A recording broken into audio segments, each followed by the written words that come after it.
यहाँ के लोगों के मिजाज और किस तरह के, ये मैं आपको बाद में आपके साथ शेयर करूँ। वो वाली शख्सियत गई जो इमरान खान साहब की दोस्त थी और आसिम मुनीर साहब के भी वो वाकफकारों में से थे। इमरान खान साहब और उनकी पार्टी को किसी भी किस्म का रिलीफ देना भी चाहे तो नहीं दे पाएंगे, और वो डिजर्व किस लिए करती है कि उसने पाकिस्तान के रियासती इदारों के ऊपर हमला किया। एक दौर में नवाज शरीफ साहब के बारे में भी लोगों का यही ख्याल होता था आसिम मुनीर को मैंने आर्मी चीफ नहीं लगने देना, और अंदर के उनके साथ लोग मिले हुए थे। बिस्मिल्लाहिर्रहमानिर्रहीम, अस्सलाम वालेकुम। मैं सैयद इमरान शफकत आपकी खिदमत में हाजिर हूँ, और ये इस वक्त ज्यूरिख है, स्विट्जरलैंड का शहर ज्यूरिख, और ज्यूरिख में इस वक्त जो दर्जा हरारत है वो -5 है। आपको शायद हल्की फुल्की बर्फ़ भी नज़र आ रही हो, यहाँ पे बर्फ़ है।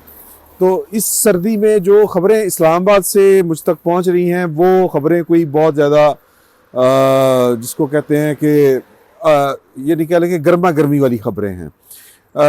एक वाक़या है कि किस तरह मैंने ये मेरी आप इंफॉर्मेशन कह लें, उस इंफॉर्मेशन की बेस के ऊपर है कि जब जनरल आसिम मुनीर साहब अभी चीफ ऑफ आर्मी स्टाफ नहीं बने थे तो जनरल आसिम मुनीर साहब के एक दोस्त ने अपने तौर के ऊपर इमरान खान साहब को जाके कुछ मामलात को समझाने की कोशिश की थी, क्योंकि इमरान खान साहब के साथ उनके जो ताल्लुकात थे वो उनके साथ भी थे।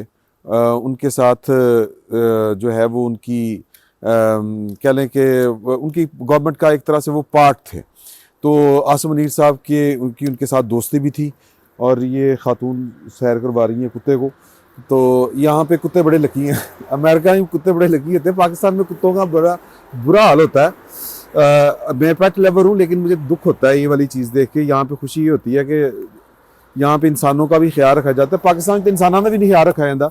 चले इधर की जो वाक़यात है ना, यहाँ के लोगों के मिजाज और किस तरह के, ये मैं आपको बाद में आपके साथ शेयर करूँगा। ये हल्की हल्की बर्फ़ मुझे फ़ील हो रही है ना सर, हल्की हल्की बर्फ़ है। अच्छा, तो वो इमरान खान साहब के पास जो मैं बात की तरफ आता हूँ, वो कोई पैगाम लेके नहीं गए थे, क्योंकि वो इमरान खान साहब के खैरख्वाह थे और वो चाह रहे थे कि इमरान खान साहब पुट्ठी पड़ी ना चढ़े। वो मैंने आपके साथ गुफ्तगू शेयर करनी है, और वो इत्तफाकन ये गुफ्तगू मुझ तक जो पहुंची है ये 11 जनवरी को पहुंची। वो जो शख्सियत है वो उसने ये बात छुपाए रखी थी। ये 11 तारीख को उनके साथ इस्लामाबाद में मेरी मुलाकात हुई, उस दौरान उन्होंने ये वाली इन्फॉर्मेशन मेरे साथ शेयर की थी। तो अब आते हैं बाकी गर्मा गर्म ख़बरों की तरफ। गर्म खबर ये है कि जब मैं आपसे मुखातिब हूँ और इस वक्त यहाँ पे तकरीबन 10:15 होने को हैं सुबह के, और ये 4 घंटे पीछे है पाकिस्तान से, तो 10, 11, 12, 1, 2 तकरीबन इस्लामाबाद में 2 बज चुके होंगे, पाकिस्तान में दोपहर के। और जब मैंने आखिरी दफ़ा देखा था तो जो सुप्रीम कोर्ट में पाकिस्तान तहरीक इंसाफ के बैट के लिए जो केस लड़ा जा रहा था, और वहाँ पर जो बैरिस्टर उमैर नियाजी साहब के जो वालिद साहब बताए जाते हैं, मेरी अभी अपने दफ्तर में फ़ोन पे बात हुई थी तो उन्होंने ज़रा मोटी मोटी मुझे ख़बरें बताई थी। उन्होंने चीफ जस्टिस ऑफ पाकिस्तान के ऊपर बराह रास्त इल्ज़ाम तराशी शुरू कर दी थी। अब मामला ये है कि पाकिस्तान तहरीक इंसाफ गलतियाँ खुद करती है, पाकिस्तान के सियासी माहौल को और रियासती निज़ाम को परागंदा जो है वो उससे ज़्यादा करती है। अपनी गलतियों का मलबा सारे का सारा वो लोगों के ऊपर डालती, दूसरे लोगों के ऊपर डालती है। तो ये तर्ज़ अमल जो है ये बड़ा खौफनाक है, ये तर्ज़ अमल ठीक नहीं है। तो चीफ जस्टिस पाकिस्तान को उन्होंने कहा कि जी कि आपके पास मेरा बेटा इंटरव्यू देने आया था, आप उसे PTI के सवाल करते रहे, ये है वो। तो चीफ जस्टिस साहब ने, जो मेरी इतला है, वो उन्होंने इसका माइंड किया। उन्होंने कहा कि यार कि ये आप इल्ज़ाम तराशी करें, मैं तो जानता भी नहीं आप कौन है, आपको मैं तो इन्हें अदालत के फिर नोटिस जारी करूँ।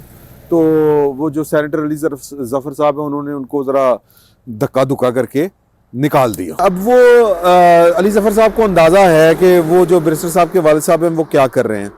मैं इस तर्ज़ अमल के ऊपर जो है ना सारे का सारा, वो चूँकि मैंने जो आपसे शुरू में ख़बर डिस्कस की है कि जनरल आसिम मुनीर साहब के एक दोस्त ने अपने तौर के ऊपर इमरान खान साहब को जो समझाने की कोशिश की थी, वो क्यों नहीं समझे, और ये हालात यहाँ तक क्यों पहुँचे, ये माइंडसेट से ज़्यादा फितरत की बात है। तो आज भी जो, और फिर ये जो माइंडसेट है या ये जो तर्ज़ अमल है, ये सारे का सारा पाकिस्तान तहरीक इंसाफ के जितने लोग हैं उनके अंदर ये सरायत कर चुका हुआ है। क्योंकि वो अरबी की एक जो है कहावत है कि लोग जो हैं वो अपने बादशाहों के दीन के ऊपर होते हैं। जिस तरह बादशाह जो आदतें खसाइल बादशाह की होती हैं उस तरह की अदात व खसाइल जो होती हैं वो आहिस्ता आहिस्ता उसको बादशाह मानने वाली कौम के अंदर ट्रांसफ़र होती जाती हैं। तो इमरान खान साहब ने पाकिस्तान की सियासत के अंदर जो अपनी ज़ात को मुकद्दम रखते हुए या अपनी ज़ात को बहुत ज़्यादा आगे रखते हुए जो गंद फैलाया है, जो नई नई, चले गंद अगर आपको बहुत बुरा लगे लफ्ज़ तो मैं इसको चेंज कर देता हूँ, कि जो नई रवायतें, जो नई ट्रेडिशंस, जो नए तौर तरीके उन्होंने अपनी ज़ात को मलहूज़े खातर रखते हुए वो जो किए हैं ना, इंट्रोड्यूस करवाए हैं, वो लोग अडॉप्ट कर चुके हुए हैं। अब कोई जज हो कोई फ़र्क नहीं पड़ता, कोई इमरान खान साहब को का जानने वाला, मानने वाला, उनको लीडर समझने वाला जर्नैल हो, कोई फ़र्क नहीं पड़ता, कोई इंजीनियर हो, कोई फ़र्क नहीं पड़ता, क्योंकि वो इमरान खान साहब के ऊपर करते हैं बिलीव। और जो बिलीव होता है, ये बिलीव ऐसी खौफनाक चीज़ होती है, यानी कि अगर वो एक तो अच्छा बिलीव होता है ना कि आप ठीक है कि वो, मैं लोगों के अकायद की बात नहीं कर रहा, जब सियासत में आप अकायद या कह लें कि सियासत को अकायद समझना शुरू कर दें तो इस तरह के प्रॉब्लम हो जाते हैं। तो इमरान खान साहब का जो पार्टी का वाला निशान वाला इशू है वो खालिस्तन इमरान खान साहब की अपनी नालायकियों की वजह से है। वो कहते हैं ना जी, ग्रांटेड लेने की वजह से है कि उनको लगता था कि पाकिस्तान की फ़ौज में लाडला, पाकिस्तान के सारे जज मेरे। एक दौर में नवाज शरीफ साहब के बारे में भी लोगों का यही ख्याल होता था कि उन्होंने जो ये जजों की तरमीम थी ना, ये पार्लियामान में उनकी 18वीं तरमीम जब तब्दील करनी थी, तो उन्होंने ये सारी शराइत जो थी बादल नखास्ता मानी थी। और फिर जब वो उनके ख़िलाफ़ पनामा वाला केस आया था तो वो अदलिया में लेके गए थे, पार्लियामेंट में लाने की बजाय उनको मशवरा यही देते थे उनके कुलीग्स के, आप इसको पार्लियामेंट में लेके जाएं। तो ये जब सियासतदानों को लगना शुरू होता है ना कि उनकी जो दिन हैं वो बदलने नहीं हैं, उनके जो हालात हैं पाकिस्तान की इस्टेब्लिशमेंट के साथ, पाकिस्तान की अदलिया के साथ, वो जूं के तूं रहेंगे, ये बहुत बड़ी ख़राबी होती है। इमरान खान साहब की भी यही खामख्याली थी। 2021 में उनके पार्टी के जो इंतखाबात थे वो ड्यू थे, उन्होंने लटकाते लटकाते वो 2023 के एंड तक आए और 2023 में भी वो अपने ही दिए हुए आइन के ऊपर अमल नहीं कर पाई उनकी पार्टी और इंतखाबात नहीं हो सके। और दूसरा कि बाई डिफ़ॉल्ट पाकिस्तान तहरीक इंसाफ जो है वो अब डिज़र्व करती है कि उसके साथ जो है वो सलूक ख़ास किस्म का हो। और वो डिज़र्व किस लिए करती है कि उसने पाकिस्तान के रियासती इदारों के ऊपर हमला किया। वो हमले क्यों किए, वो मैं आपको जो बात सुनाने जा रहा हूँ वो उससे जुड़े हुई बात है। तो ये नहीं कि माइंड सेट की बात है, इमरान खान साहब की सोच समझ फितरत की बात है। हुआ ये कि जब इमरान खान साहब के ऊपर वज़ीराबाद में कातलाना हमला हुआ था तो उस वक़्त वो जो थे वो डर्टी हैरी मुझे मरवाना चाहता है, राना सनाउल्लाह मुझे मरवाना चाहता है, जनरल फैसल नसीर साहब का उन्होंने नाम लिया, शहबाज शरीफ साहब का नाम लिया, ये मुझे मरवाना चाहते हैं।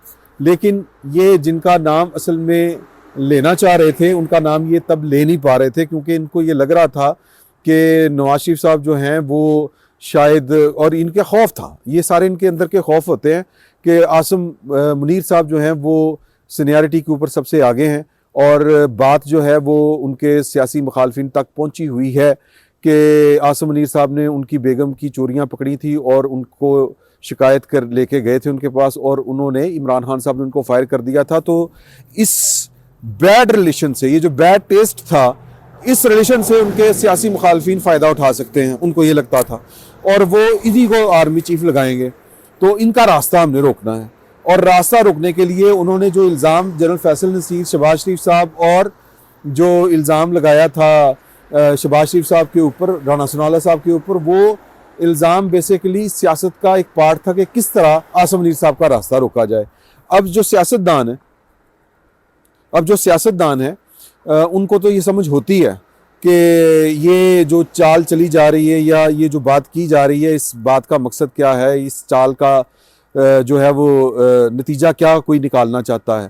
तो इमरान खान साहब की काबीना में शामिल, आप कह सकते हैं काबीना में शामिल, या उनकी पार्टी के इत्तेहादी थे, वो शामिल थे, यानी इमरान खान साहब की गवर्नमेंट का पार्ट थे एक तरह से उनकी। तो वो मेरा ख्याल है कोई एम्बुलेंस है शायद, हाँ जी एम्बुलेंस आ रही, तो ये देखें एम्बुलेंस आ रही है और गाड़ियां साइड पे लग गई हैं, हालांकि सड़क फारेग है।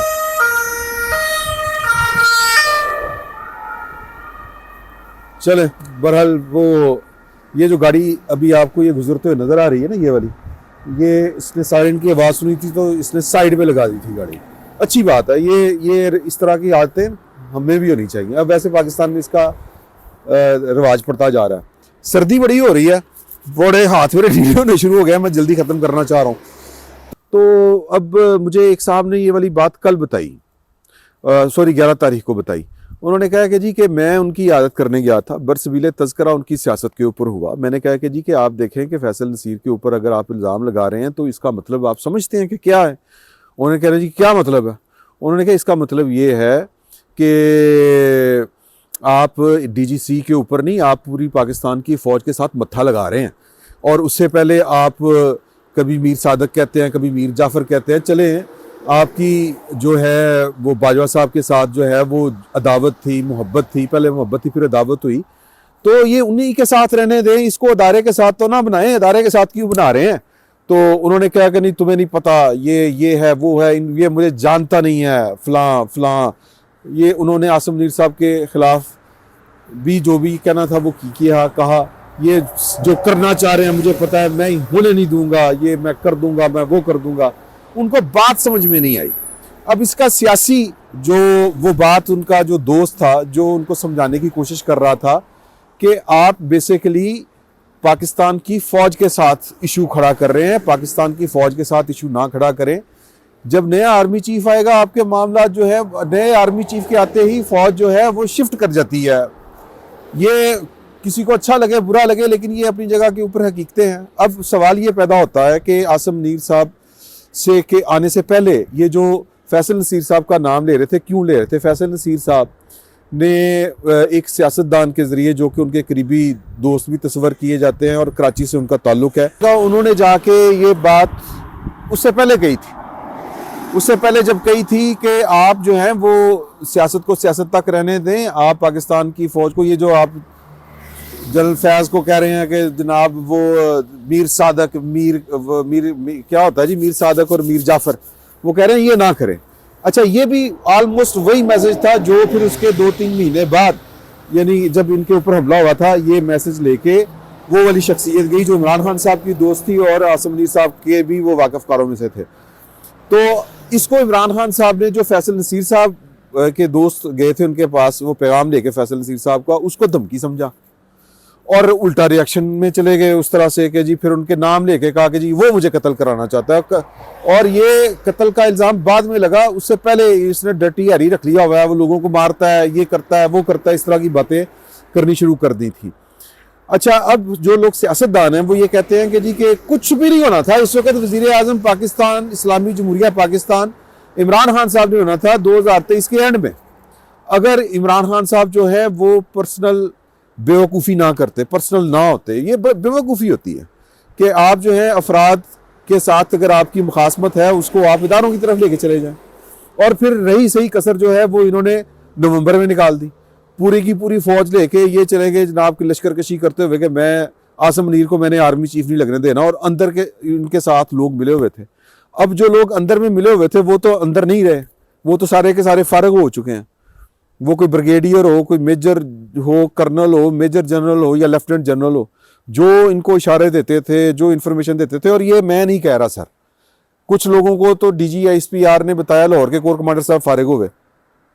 और जो इन्फॉर्मेशन देने वाली बात है वो इमरान खान साहब की खबर की तस्दीक थी, जो लोग ये फारिग हुए। तो कहने का मकसद ये है कि इमरान खान साहब ने पाकिस्तान की सियासत को और अपनी पार्टी को उस नहज के ऊपर लाके खड़ा कर दिया है कि अब पाकिस्तान का रियासती सिस्टम, पाकिस्तान के रियासती इदारे इमरान खान साहब और उनकी पार्टी को किसी भी किस्म का रिलीफ देना भी चाहे तो नहीं दे पाएंगे। क्यों? ये एक पर्सनैलिटी का इम्बैलेंस है, अदम तवाज़न है एक पर्सनैलिटी का। और ये अदम तवाज़न जिनको नज़र नहीं आया था, जो प्रोजेक्ट इमरान खान ला रहे थे, उनकी दानिश को, उनकी फ़हम व फरासत को सत सलाम। तो अब उनकी दानिश की वजह से पाकिस्तान को जो कुछ भुगतना पड़ रहा है, एक अनरेस्ट है पाकिस्तान के अंदर। हम यहाँ पर वर्ल्ड इकनॉमिक फोरम कवर करने आए हुए हैं, ध्यान हमारा पीछे है कि उत्थे की हो रहा है। तो इमरान खान साहब के लिए मुझे तो नज़र नहीं आ रहा, क्योंकि वो चाहते हैं कि वो गलतियां भी करें और लीनियट व्यू लें उनसे, उनके मुतालिक इदारे। ये सहूलत अब इमरान खान साहब को हासिल इसलिए नहीं है कि इमरान खान साहब ने अपने आप को एक गैर मुतवाज़न शख्स साबित कर दिया हुआ है। अब अगर ये अदम तवाज़ुन को अगर कोई शख्स या कोई फ़र्द या अफराद का मजमूआ, कोई ग्रोह इसको कोई क्रेडिबिलिटी समझता है, क्वालिटी समझता है, इसको कोई इम्तियाज़ समझता है, इसको कोई एजाज़ समझता है, तो उनको भी सत सलाम। ये इस तरह काम नहीं चलते सर, और काम ऐसे भी नहीं चल रहा। फिलहाल इतना ही, बहुत बहुत शुक्रिया।